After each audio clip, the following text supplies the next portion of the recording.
And the floor is yours, Melinda. Hi, everyone. This is Roden with the assessment unit, and today we're going to talk mostly about our CMS accommodations, but we'll hit some of the other ones as well. So we are not going to spend any time on these really, because I know the biggest issues surround our CMS assessment, mostly because it is the one that we use for our grades 3 through 8.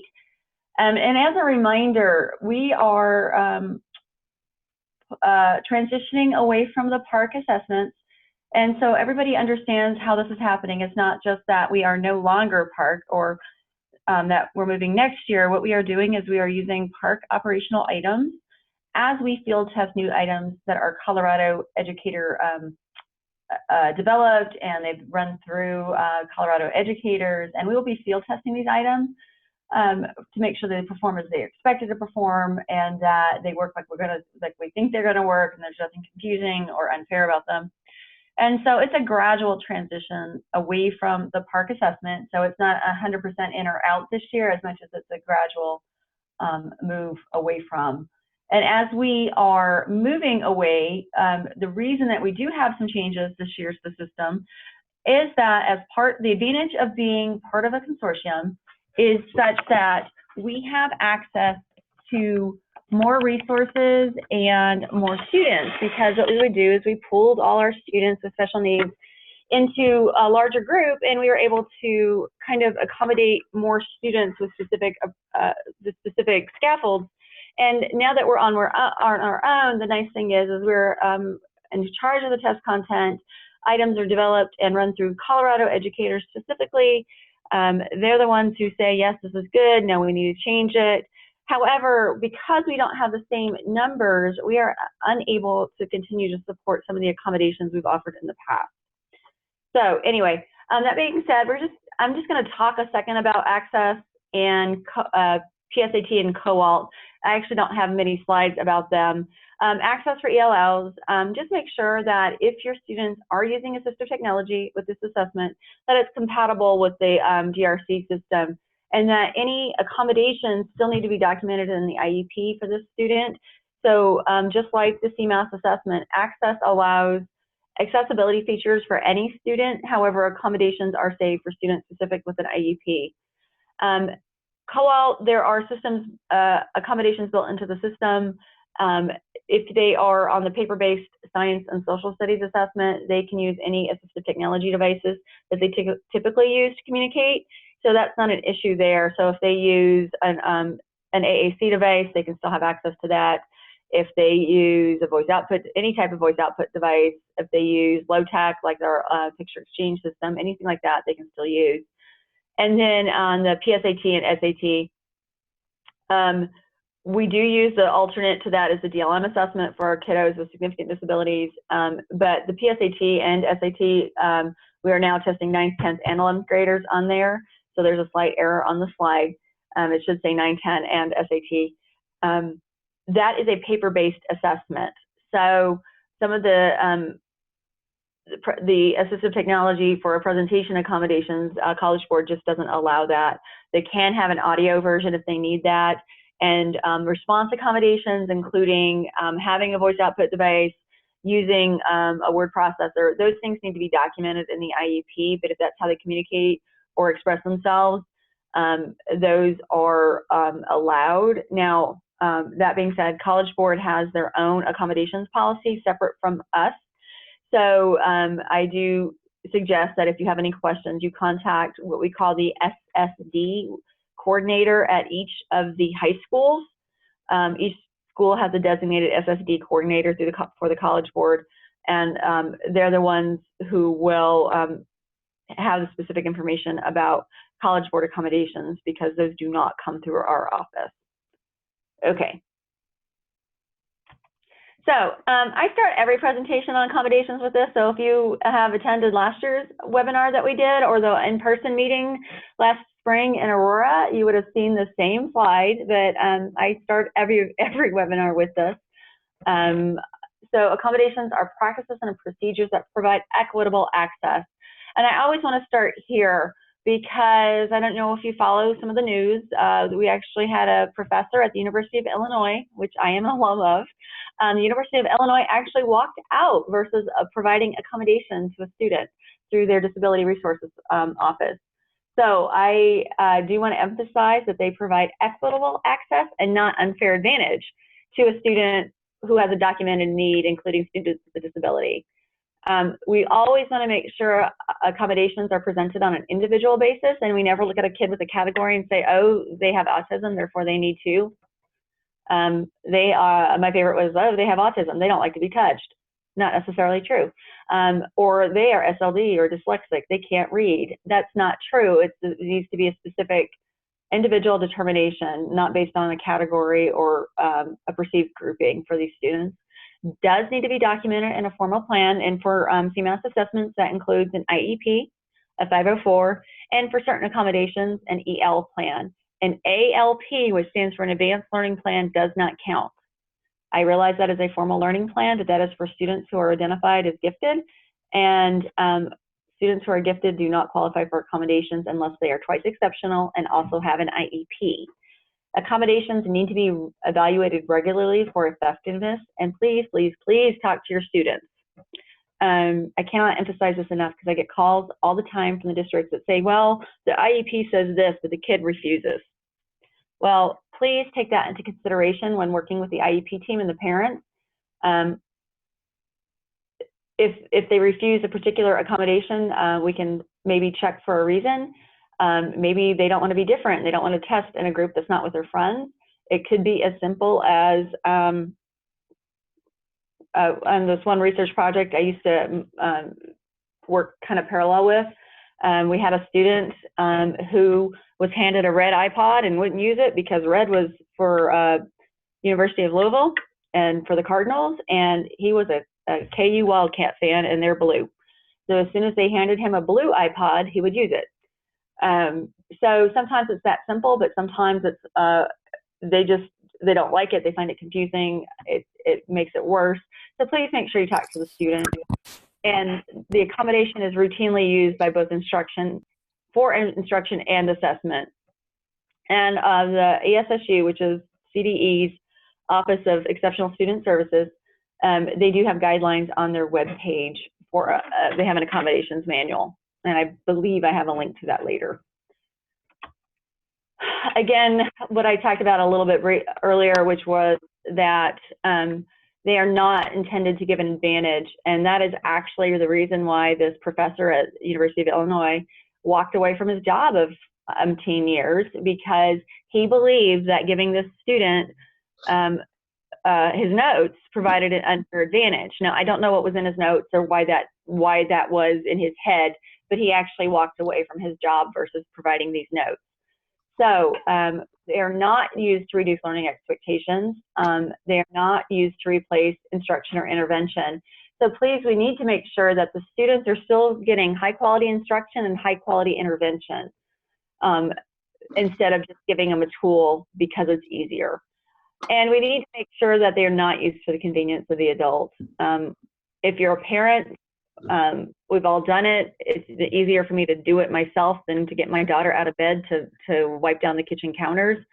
But that is my convenience because it's easier versus having her take care of that on her own.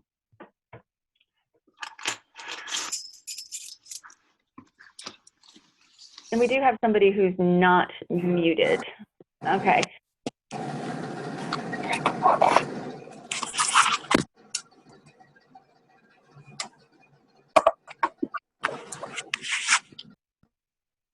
So I just wanted to throw this up here. These are some numbers, and this is available on, again, CDE's Special Ed's website. This is the census data from 2016, and this does go kindergarten through 12th grade.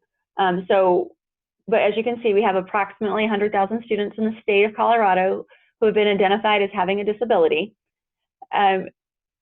Accommodations are not category specific. It does not matter what your IDEA label is. When the team determines the appropriateness of that accommodation for that particular student. But as you can see, the biggest numbers in our state are specific learning disability, and that tends to be the biggest number of students requesting an accommodation.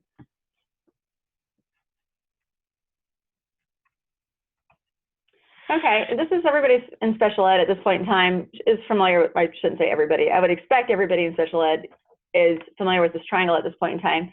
And we look at this and we use this as well. All students are the base. Administrative considerations are things that we have available to every student, as well as accessibility features. Every kid can have them, but not all kids need them. So the other thing I want to clarify is that as a special educator, we're often very attached to that IEP, and the accessibility features no longer need to be listed in the IEP because they're no longer considered an accommodation. They are available to anybody. But if you have a team who really wants to make sure that kids going to get the text-to-speech and math, go ahead and use the open-ended box under the state drop-down list in Enrich, and you can document it there. Things such as adaptive equipment, specialized pencils, a mouse, any of that kind of stuff, special keyboards, any of that stuff can be used as long as it's documented in the IEP. Unchecked checkbox. Unchecked checkbox. Hide thumbnail video. You are currently on a unchecked checkbox. So, and then we have accommodations. Window. Unchecked checkbox. We have accommodations, and in order to have accommodations, you have to have an IEP or a 504, or for certain accommodations, you can have an AL plan, which stands for English Learner Plan. And then, however, in order to qualify for unique accommodation, you have to have an IEP or a 504. So it's a very specific small group of kids who need to have a very scaffolded assessment and support in order to access the assessment. So when we think about UARs, we think about unique accommodations, we think about things that kids absolutely have to do in order to display what they know and what they have learned. So we're going to go through some of these quickly. Administrative considerations are things that really just don't affect the test. So small group testing, time of day, separate locations, specialized equipment, if they need a slant board, do they need to sit on a ball, do they need to have I can't even think of the name of it right now, the mouse, the big fat mouse, my mother-in-law uses one, the trackball. Do they need to have the split keyboard? Do they need to use, they can throw it up on the whiteboard as long as it's not attached to the internet. Anything like that can be available to any of these students. And again, it may be in the IEP, but anybody can have these. Accessibility features are generally those things that the system supports. So these are within the testing engine, which is TestNav. So like answer masking, audio amplification, do they need this one's outside of the system, but do they need an FM system? Do they need headphones versus earbuds, and any of that kind of stuff? Frequent breaks is one that does not stop the testing clock. So this might be, and you can do this either group or individual, where the kid stands up, they reach to the sky, they sit back down, they touch the toes, and they get back to testing. So the two I want to emphasize are text-to-speech for math, science, and social studies is available to any student who can benefit from that. However, just because they can have it does not mean when you're working with your building test coordinator, or what we call the SAC, the school assessment coordinator, it does not mean they should have it. Just because it's available does not mean they should have it. It is available, and it does not have to be in the IEP. However, please ensure that your students are using it instructionally so it doesn't become a play tool. The other thing that we provide to all students, and I know that most of our group are probably not the one who has to explain this to the parents, but I think that getting understanding out there, the more people who understand, the better it is for all of us. Time and a half for science and social studies is actually already built into the unit times. So when you look in Enrich, it will not be in the drop-down menu because all kids qualify for the extra time. Oral scripts which include reading and signing scripts for math, science, and social studies are available, and there's various writing tools. So just what I talked about a minute ago with text-to-speech, we want to make sure the students are using this, who use it regularly during instruction and on on district and classroom assessments. I was having, just before I got on this call, I had a conversation with one of our school districts, and the kids play with it.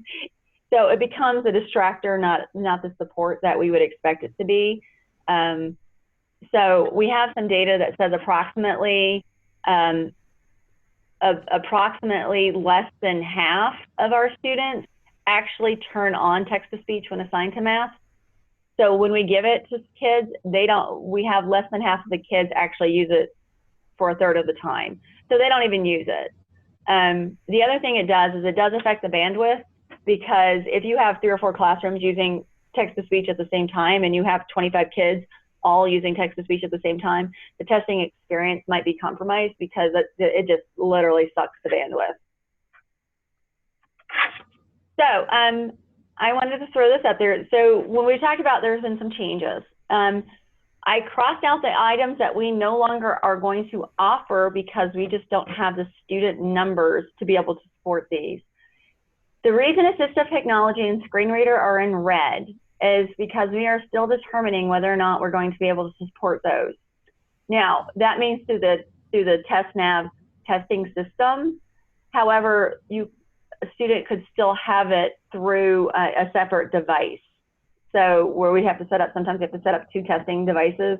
That is still going to be an option. It's just whether or not they're going to be compatible with TestNav.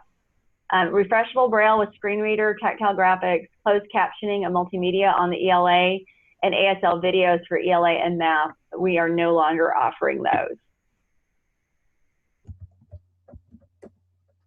We do allow assistive technology, Braille note takers and writers, alternate calculation devices, speech to text, and we'll talk about this again in a minute, cannot connect to the internet. And word prediction cannot connect to the internet.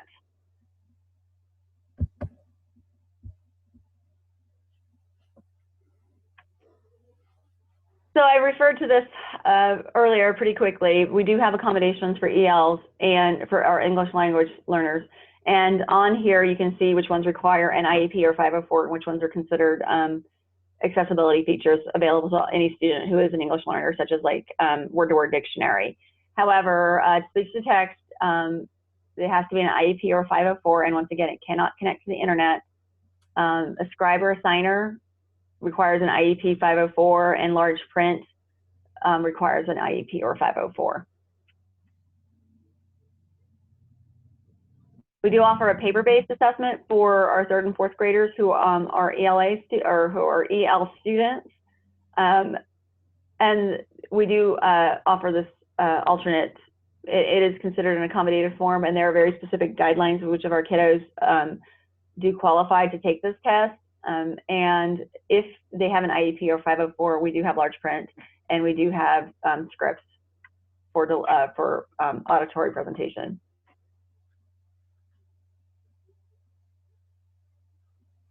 So just a real quick, accommodations are for kids. All the other stuff is for anybody, and accommodations is specifically for kids with an IEP 504 or an EL plan, and they should be used during instruction on a regular basis and never used on the first day of testing. And I've worked at CDE now this will be my 3rd assessment season, and on both assessment windows, I have received phone calls from either the school coordinator or the district coordinator saying, we didn't remember this kid needed speech to text. We put them on a new device. They can't get it to work. What do I do? Please don't do that to that kid. They need to practice early and practice often. If they cannot get the desktop device to be trained, we can provide a scribe for that student. But even using a scribe, if that's not what they're used to, they need to practice with that scribe. So please make sure that we're giving our students the opportunity to use our accommodations instructionally. The other one we get is last year in the same district, we had 2 different kiddos fall down and break their opposite wrists. I actually thought it was the same kid at first. One broke the left, one broke the right. They both broke them skiing. Emergency accommodations are handled at the school and district level, and they do not come to CDE. So basically, the most common emergency accommodation we get is the use of a scribe, because obviously it's Colorado. We have a lot of kiddos who are out on mountain bikes and skis and snowboards and ice skating and hockey, and they break wrists and arms and they can't type or write. And then the other one we get are for kids who step on their single pair of glasses and they can't see any longer. So documentation is maintained at the district level. It doesn't come to us, but it doesn't have, I mean, obviously it's an emergency and these kids just need to get what they get in order to access their assessment. A unique accommodation is one that, as you think about our pyramid, are for a very specific number of students. If you have students who need text-to-speech or a scribe, please work with your SACs to get those submitted before December 15th to them, because they need to be up to me by December 15th. And that, even though that sounds really early, it's because I'm the only one in our office who touches these, and we had 1,000 requests last year, approximately 1,100 requests last year, and there's just a sheer time factor. And the other thing is I try to get them completed. Our district assessment coordinators are given a specific window where they can order extra materials, and I try to get them approved so that way they know if they can order their accommodated materials. So the accommodations requiring a UAR are any auditory presentation of the literacy test. So basically, are you reading the reading test to the kid? A scribe for the constructed response part. So any essay, open-ended question type of thing. Now, and that's only for ELA. They do not need to have a UAR if you are scribing for a student in math, science, or social studies. They can just have that as long as it's documented in the IEP. That does not come to us. And then we have an accommodation called Other. And this usually is, from what I've seen so far, is last year we had 3 kiddos with an approved Other accommodation, and all 3 of them were self-prompting strategies to remind themselves to, did I read the passage? Did I read the question? Did I check my answer? Those kind of things. They were slightly different. Some of them had on flip cards, some of them had on a piece of paper. And because there's nothing else there, but you're bringing it into the test, we do need to see that. However, that is something that, because it has nothing to do with content, generally those have all been approved. But because the student is sitting with something at their desk that has writing on it, which is something that's explicitly prohibited in our procedures manual, it is considered a unique accommodation. And then math, calculator on the non-calculator sections. They can have a calculator. But if they're a student with a visual impairment or low vision and they use a tactile calculator, they can have that. If they use a talking calculator, they can have that. As long as it's documented in their IEP, they can have that as an alternate calculator to what's provided on the inline system. They're just not allowed to use it on the non-calculator section of the test unless they have a unique accommodation. So this is an example of our unique accommodations. I realized after I picked text-to-speech or the auditory presentation that for this particular group, you're probably much more concerned about scribing and speech-to-text. But auditory presentation of the reading test is our most commonly requested accommodation. It is more than double of the other ones. So that's why I had just picked this one. The unique accommodation forms are already on our website. If you would like to work with your IEP team, if you know of a student who needs one, you can go ahead and be working on that. We do have a form separate for auditory presentation, which includes both reader and text-to-speech, and including signer as well. And then we have a separate form for scribe, and we have a form for calculator. So there are separate forms depending on what you're requesting. And the student does need to have data from this school year. Now, for our elementary kiddos, most of that's pretty easy because most of our schools do have kind of a back-to-school assessment day. Those screeners are fine. As long as it's measuring what we're asking the accommodation to be, it's fine.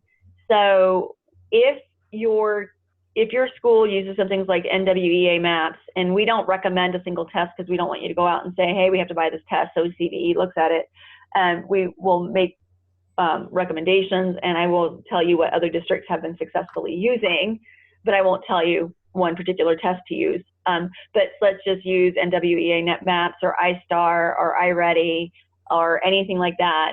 Those all have a measure of decoding and word attack.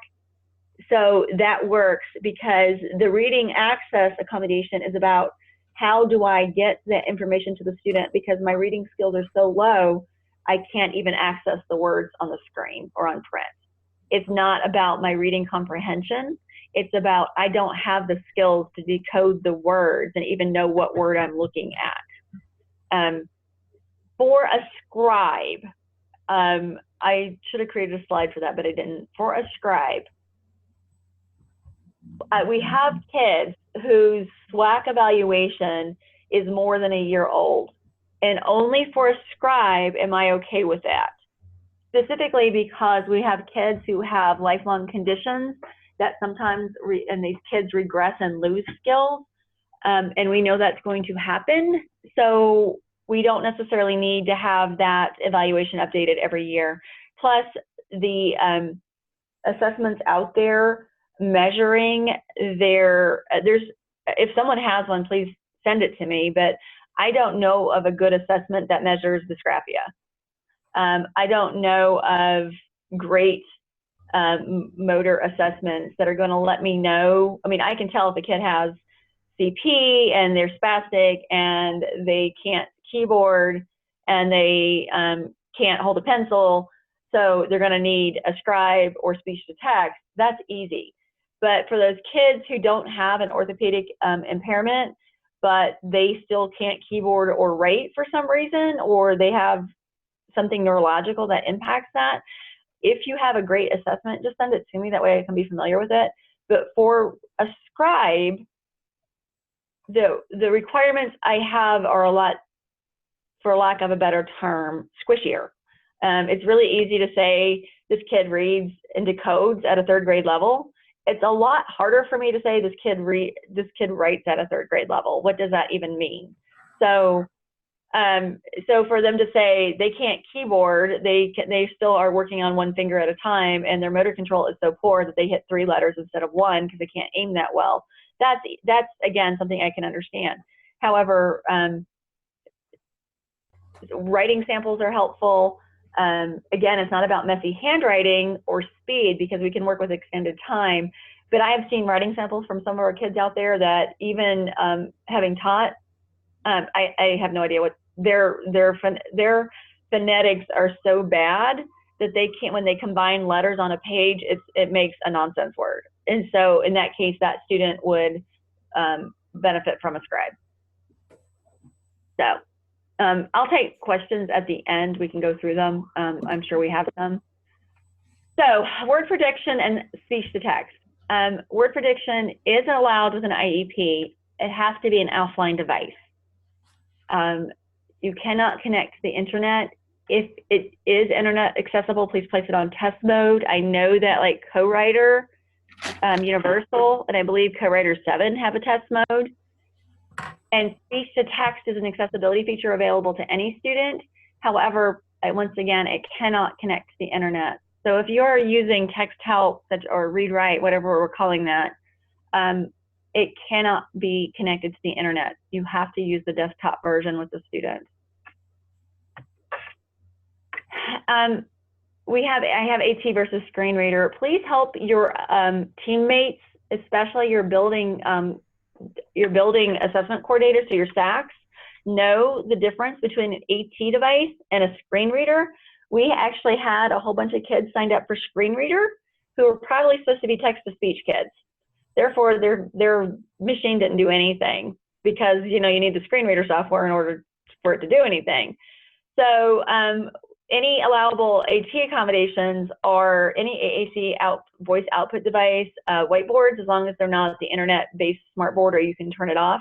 But you can throw the test up on the whiteboard to enlarge it for our kids who are visually impaired.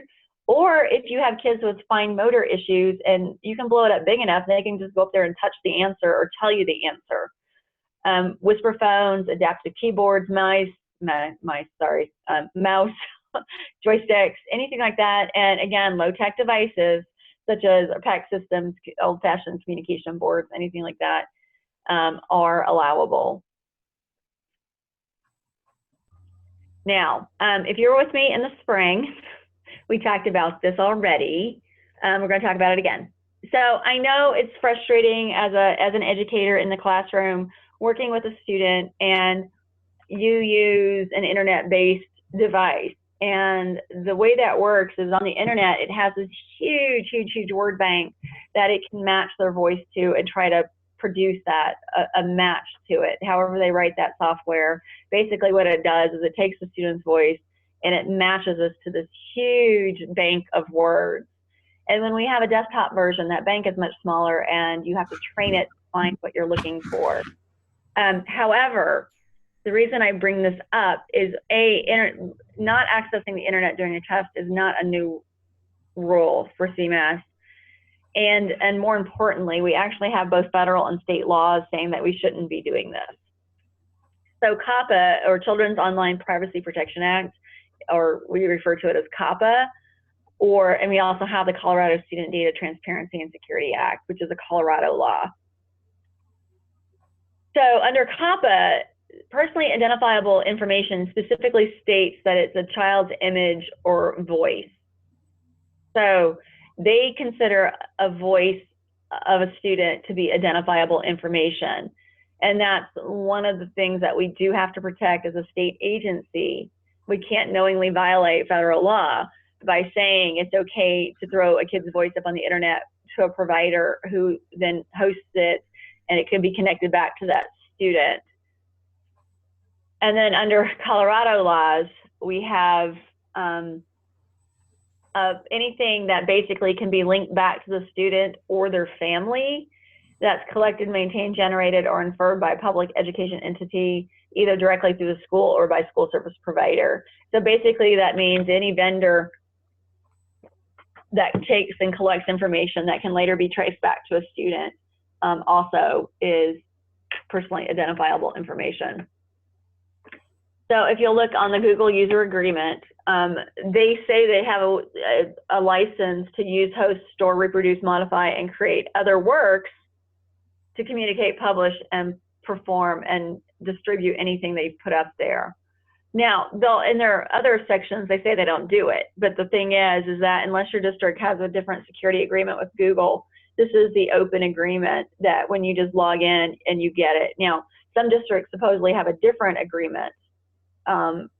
When they use, I know some of the schools are moving to Gmail accounts for their students, and most of those districts have a different security agreement than this, but this is just a general Google, I Googled something and this is what they're going to do if I put something through Google Translate. They now saying they own it.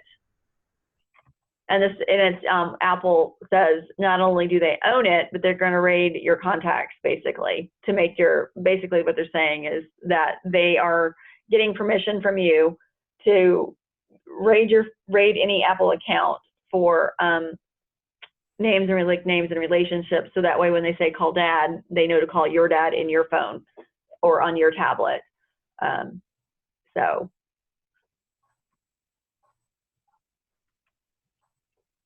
we've had the policy that says you cannot connect to the internet since 2011, 2012, so this is not a new policy. It's become much more of a hot topic in the last year or two. Actually, I think last year, I think the first year I was here in the 16 administration, I didn't hear about it nearly as much as I did last year in the 17 administration. So as technology becomes cheaper and cheaper and more kids use it, it's becoming more of an issue. But as you can see, it goes back to 2011, 2012 school year that students can't have access to additional programs on the internet while taking the assessment. And the language at the bottom is from our current procedures manual that says some students may require software that's not compatible with our TestNav 8. And these students may have access to a second device in the testing environment. However, they cannot connect to the internet. A few more slides and then I'll take some questions. So just as an FYI. So in Enrich, this is an old screenshot. Enrich has not been updated yet. They are pushing through it on new rounds of updates, and it should be cleaner for this year. However, things such as the closed captioning and the screen reader will be removed as options.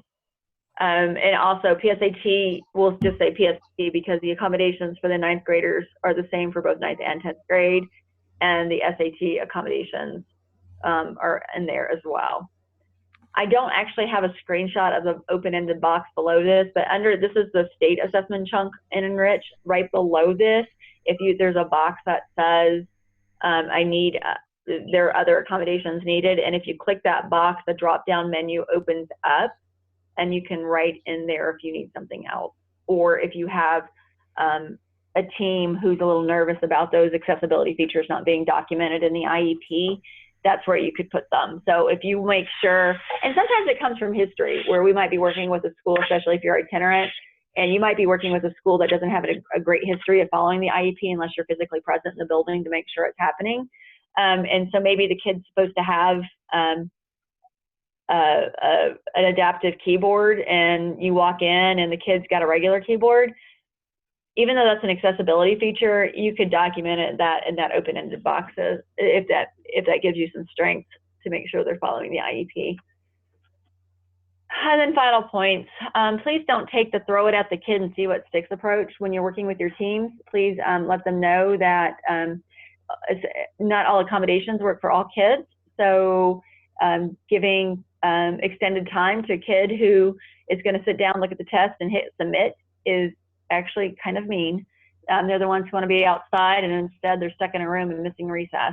So think about it, just be thoughtful. We want to make sure that kids get what they need, but that we're not just saying, well, just in case, maybe they've never used extended time yet, but we're not taking off the IEP just in case, or we've never used text-to-speech yet, but we're going to turn it on just in case. Let's make sure that we're being thoughtful. Again, we want the kids to have what they need to be successful, but we don't want it to make to throw it at the wall and see what sticks. If it is in the IEP, the student needs to be offered that accommodation. I've already heard calls, and it's September, and we're not testing until March and April. So make sure that if you know the student's going to refuse the accommodation, so the district assessment coordinator calls me and said, I've got this kid who's supposed to be tested in a one-on-one situation, and he's already said he won't go with the teacher, he's going to test with his friends. What do I do? And I said, well, I'd call the parents and explain the situation and see if you can amend the IEP. So if it's in the IEP, you're supposed to offer it. However, if the student refuses it, I don't want you to read it to me, I'm going to read it myself. That's what we also hear. Please make sure that you just call the parents or inform them somehow that the student refused to use that accommodation. All of our accommodations information is on the trainings page of our CDE website. The link is there, so it's basically cde.state.co.us/assessment, and then all the information is on the training page. Now, because all the information is on the training page, there is a lot of stuff there. So accommodations updated for 2017-18, that's what you're looking for. So I have a accommodations training already recorded for our district assessment coordinators, and that's already posted. I have a unique accommodation webinar tomorrow, and that will be recorded and posted. The unique accommodation forms are already posted as well, as you can see. So we have a different form for the different ones. And then the state accommodations crosswalk, excuse me, as soon as the powers that be in my office, those who get to make those ultimate decisions, make those decisions, we will post that crosswalk. And what that does is it's a comparison between all the accommodations by assessment. So it has accommodations for our general CMS, accommodations for our access exams, and accommodations for co-op, all listed in one document so you can find them. And then, as I said, here are the UARs to those specific, that trainings page. And this is the accommodations document from CDE, Special Education Department. And that's that final link. And you may access that manual. Hold it up, a couple of you over the last year or two. It has not been updated in the last year or so. So you probably already have the latest version. Anyway, if you have accommodation specific questions for assessment, please call me or send me an email. And if you have, or your team have instructional accommodations questions, the contact in the special ed office at CDE is Tanny Anthony. So that's all I have. I guess we need to go through some, I don't know if we have any questions.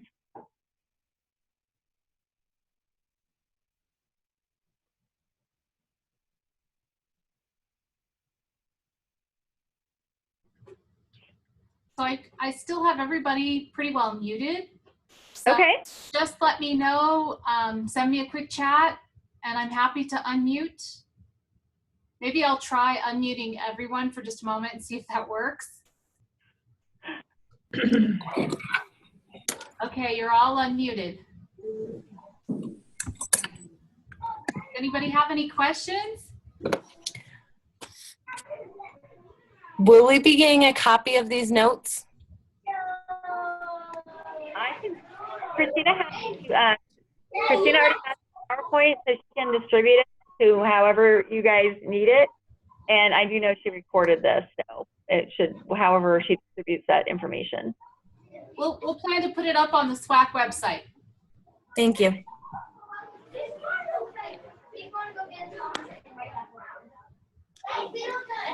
Anybody else?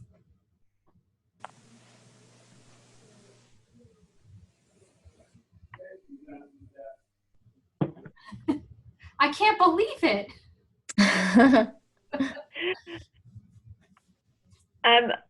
If you have a kid who cannot train their device, please work with your district assessment coordinator. We do have an allowable last minute.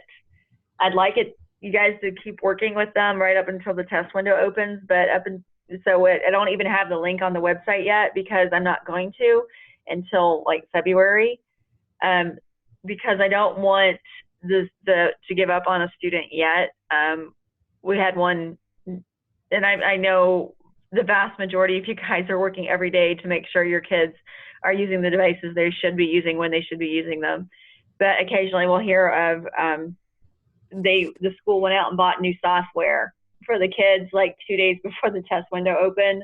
So the kids had absolutely no opportunity to practice with their new devices or the new software, and they just couldn't get them to understand their voice, their speech patterns. So we have kind of a scribe form specific for speech to text for those situations. So.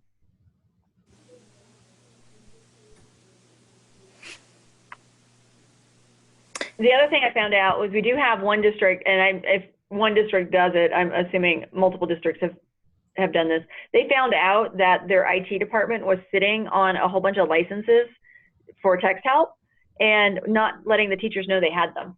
So they were using the free trial version and not even letting and they were just, I don't know why they paid for all these licenses, but they were sitting on them instead of distributing them. So please do contact your SPED department and your whoever licenses software in your district to see if you are having issues and you need to buy a desktop-based version, that maybe they already have one, because the district assessment coordinator was a little surprised.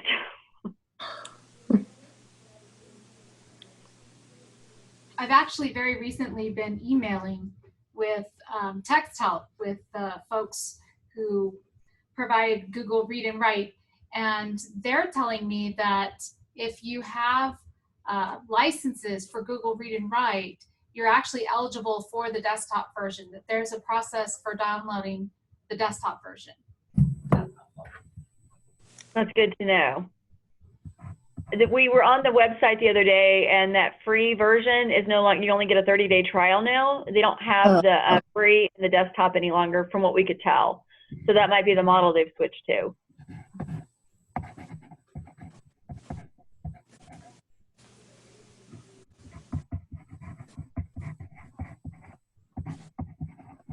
Any other questions? So if we have a kid that might be a scribe kid, we could send you a writing sample that shows how poorly he phonetically spells or forms words. Yes, so that would go with the unique accommodation request. I'm going to open up my internet and see if this even transfers screen-wise. I'm not sure. Sometimes when I use our other program. So yeah, let me pull this up real quick. I'm going to pull my web page over. Can you guys see that web page now? Yeah. Okay, so this is our live web page. So if you scroll down here under accommodations updated for 2017-18, so on our scribe accommodation form, which is right here, you just click on it and you download it. Let me pull it over again. Everything's loading on my other screen. So it's just this brief little form, and it's not for kids who are just messy, but really for those who have significant issues writing. So you'll fill out the front. This is the same cover for all of our accommodation requests, except that down here, it'll tell you what you're actually requesting. And they are, if you filled any of these out in the past years, they are shorter. I've worked really hard to condense the information. So basically, impact on writing. And so if we, let's say we have a kid whose reading is so low that they can't even form a word, you could explain that here. And then at the back, we do ask for the most recent data fine motor. If this is the only accommodation that if it's over a year old, I will still continue to take it. If it's over a year old for reading, I won't take it, but for scribing, I will. And then what they are doing in class, what technology you're trying with them, and then just staple that writing sample to the back of this form when you're done, because I know I saw one last year where the doc was saying that what this kid is doing is there's nothing there really. You know, the writing, their concept of letters and words is so poor that there's just really nothing there. So yeah, that's what you could do here. Okay, thanks. All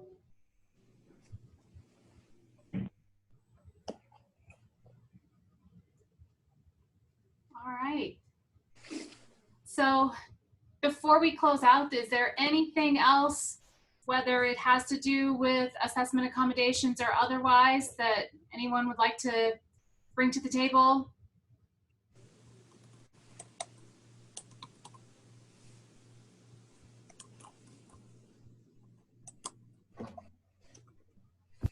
Okay. Well, should we call it good?